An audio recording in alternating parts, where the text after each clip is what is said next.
साथियों नमस्कार, जय भीम। मैं धर्मेंद्र कुमार भास्कर।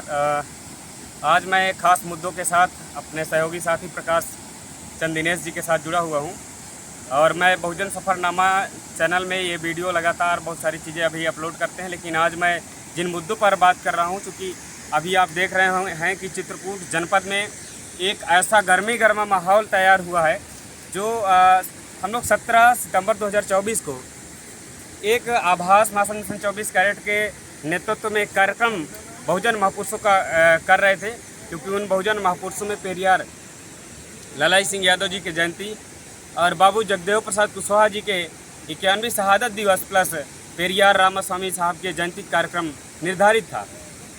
हम लोग उस कार्यक्रम को धार देने के लिए लगातार गांव-गांव में पर्चे पंपलेट बांटने का जो वितरण कार्यक्रम था वो इस कार्यक्रम चला रहे थे। और हमारे साथ एक 15 सितंबर को ऐसी घटना घटी जो वाकई में झकझोर दी हमें। और वो घटना ऐसी घटना थी कि हम लोग जब पर्चे पंपलेट बांट रहे थे तो हम लोग अपनी 80 बस्तियों के बांटने के बाद हम लोग ओबीसी बस्तियों में गए और उसके पहले जस्ट मानवादियों के घर मिल गए और धोखे से उनके हाथ में पर्चा चला गया। जैसे उधर से हम बांट करके पर्चे आए तो एक मनवादी व्यवस्था के पोषक व्यक्ति ने हमें रुकवा लिया और रुकवाने के बाद उन्होंने अभद्रतापूर्वक पेश हुआ और उन्होंने कहा कि तुम लोग ब्राह्मण भंगी को एक करने की बात करते हो, समानता पर लाने की बात करते हो। और ये चीज़ें कहते कहते वो उग्रवादी हो गया और वो मार धाड़ तक के लिए आ गया। इसके बाद ये मैटर बढ़ता गया और फिर लास्ट में हमें पुलिस प्रशासन का सहारा लेना पड़ा और किसी तरह हम लोग वहाँ से बच करके निकल करके बाहर आए। लेकिन हमने उस दिन ये घटना का जिक्र जो हम लोगों को जिस तरीके से करना चाहिए नहीं किया, क्योंकि हमें कार्यक्रम को सफल बनाना था। क्योंकि माननीय कंसीराम साहब साफ कहते हैं कि हम लोगों को छोटी छोटी ऐसी घटनाओं पर नहीं फंसना चाहिए, क्योंकि हम लोगों को अगर बड़ा काम करना है 3 छोटी छोटी चीज़ों को दरकिनार करके हमें आगे बढ़ना है। इसलिए हम लोग उस दिन ध्यान नहीं दिए। प्लस 17 सितंबर को बारिश मौसम ख़राब होने के कारण, चूँकि सुबह से ही लगातार बारिश हो रही थी और हम लोग उस कार्यक्रम को नहीं कर सके और हम लोग उस कार्यक्रम को स्थगित भी कर दिए।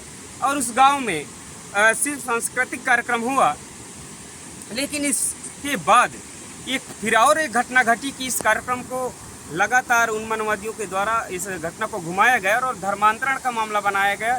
धर्मांतरण के मामले के साथ साथ उन्होंने हमें बड़ा आरोप लगा कि ये लोग सामाजिक सौहार्द बिगाड़ने का काम कर रहे हैं। चूँकि हमारे महापुरुषों ने समता समानता बंधुत्व न्याय पर आधारित समाज व्यवस्था की परिकल्पना जो की है, उस व्यवस्था के लिए हम लोग लगातार लड़ रहे हैं, उस समानता के लिए लगातार हम लोग आंदोलन चला रहे हैं। और इसलिए जो ये लड़ाई है महापुरुषों की, चाहे वो बाबा साहब डॉक्टर अम्बेडकर की रही हो, चाहे फूले की रही हो, चाहे साहू की रही हो, चाहे पेरियार की रही हो, जितने भी बहुजन समाज के महापुरुष हैं उनकी सबकी समानता की लड़ाई रही, गैर बराबरी की लड़ाई रही है, ऊर्ध्वाधर खड़ी हुई ऊंच नीच की व्यवस्था है, उस व्यवस्था को समाप्त करने की लड़ाई रही है। तो 19 तारीख को हमारे जो सहयोगी साथी उस गांव के, उन साथियों पर एक बड़ा आक्रमण हुआ, हमला हुआ और उनको मारा पीटा गया। और हम लोगों ने पुलिस प्रशासन की इस बात की घटना की जानकारी दी लिखित तौर पर, लेकिन प्रशासन कोई कार्रवाई नहीं की है।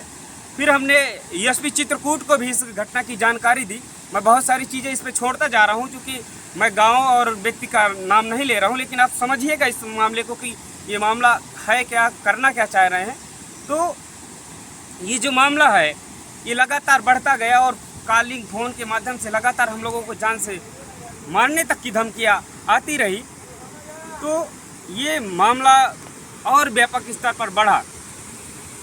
हमारे साथी सहयोगी प्रकाश जी हैं, इन्होंने भी 15 तारीख को जो हमारे साथ घटना घटी, ये विटनेस है उस दिन के। और हम चाहते हैं कि पहले ये कुछ 15 तारीख के घटना के बारे में आपको जानकारी दे, इसके बाद मैं पुनः और आपको जानकारी देता हूँ। साथियों, जय भीम, नमो बुद्धाय। मैं प्रकाश चंद दिनेश। हम लोग कार्यक्रम 17 तारीख को कार्यक्रम करने के लिए गांव-गांव में, तो हम लोग पंपलेट के माध्यम से प्रचार अपना कर रहे थे। वहीं पे हमें अराजक तत्व द्वारा रोका गया और कहा गया कि ये क्या कर रहे हो। तो हमने कहा कि क्या कर रहे हैं, हमने कहा कि कार्यक्रम कर रहे हैं। तो कह रहे हैं कि इसमें ये क्या लिखा है हो। तो हमारे साथी धर्मेंद्र कुमार भास्कर ने बताया कि इसमें बहुत सारी चीज़ें लिखी हुई हैं, आप बताइए आप कहना क्या चाहते हैं। तो हमने जब उनसे पूछा तो उन्होंने कहा कि आप ये बताइए क्या ब्राह्मण और भंगी एक समान बैठाओगे। तो हमने कहा कि नहीं, ये बाबू जगदेव प्रसाद कुशवाहा जी का एक कोटेशन था, हमने उसमें लिख दिया।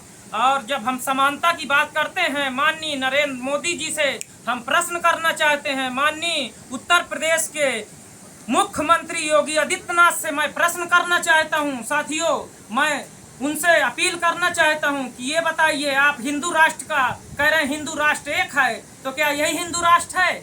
मैं आपसे जानना चाहता हूं कि हमें जाति सूचक शब्दों से इस्तेमाल किया गया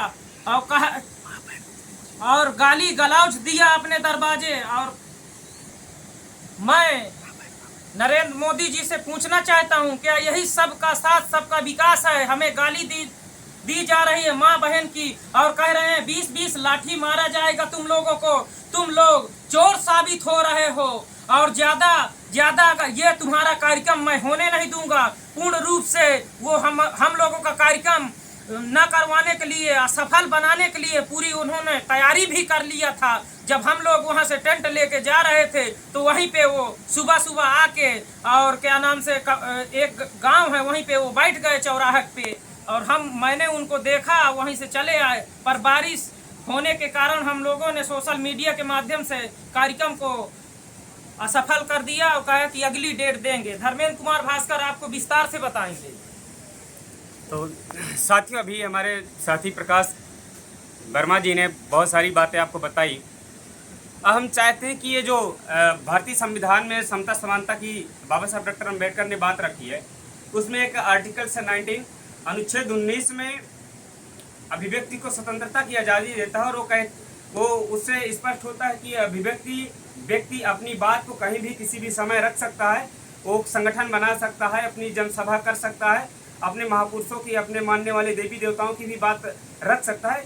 ये भारतीय संविधान हमें इजाज़त देता है। लेकिन अगर हम अपने महापुरुषों की बात करते हैं तो आखिर ये रोकते क्यों हैं?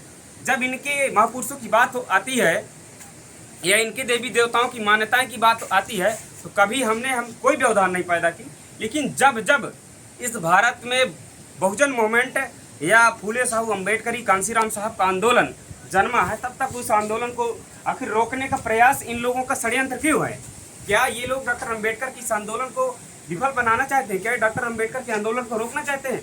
हालांकि मानव कांसीराम साहब सीधे कहते हैं कि हमारी किसी जाति से, किसी धर्म से कोई लड़ाई नहीं है, बल्कि जो जाति को मानते हैं, जो जाति को पोसते हैं, उन धर्मों से, उन व्यक्तियों से हमारी लड़ाई है।